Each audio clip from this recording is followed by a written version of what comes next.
I think speaking from my perspective and in my day job, I get to see a lot of different organizations across logistics, whether they be brands or 3PLs, retailers.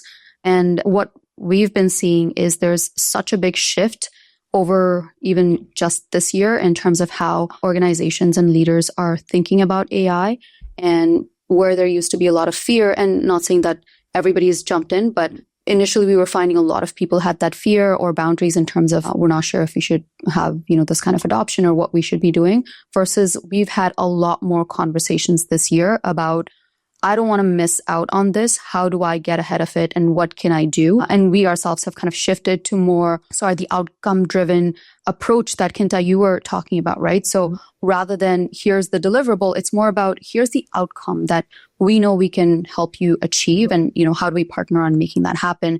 And Tanzil, I think you were rightly calling out, it's more about the decision making rather than just analysis. Like it needs to be a lot more real time and not reflective of like, here's a reporting or dashboard on how things were done, but more about how can I proactively learn from this and move myself forward, or help me make the right decision so I can be more successful.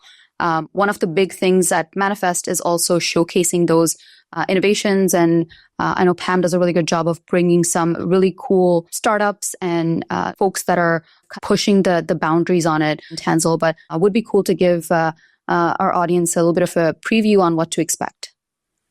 Yeah, happy to. And we give this platform for those young entrepreneurs or startups, or even some of the emerging ones, their CEOs or founders, whomever they are, to come and contribute to the narrative. And you have a lot of these startups that contribute to that narrative where they're working and co-developing with a lot of these organizations, and they can come and tell those stories. And not just tell the stories from a success perspective, but also what were some of the lessons learned. I don't want to use the word failures loosely, but if there were failures, how did we navigate? Because I think you can take a lot from those types of conversations if you're in the audience. So some of the sessions, in workforce or labor, AI, other digital tools, planning, it is a very big part of our programming. In terms of what's new, there's a procurement stage where you go into everything from plan, source to make, kind of that back end or upstream of the supply chain.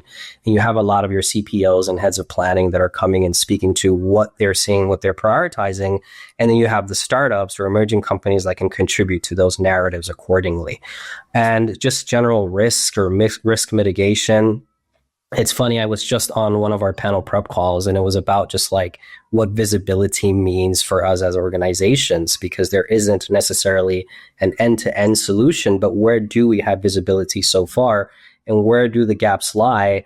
And we talk about AI, and I was basically explaining, if you look at forecasting and everything is automated, it's hard for the human to explain where some of the data came from. And then that leads to potential pitfalls and gaps. So it's not necessarily automating everything, but you need that role of the human to be able to translate some of this stuff, understand the algorithm. So talent or positions or skills are evolving, not necessarily being replaced. And it was really refreshing to hear from an operator talk about that.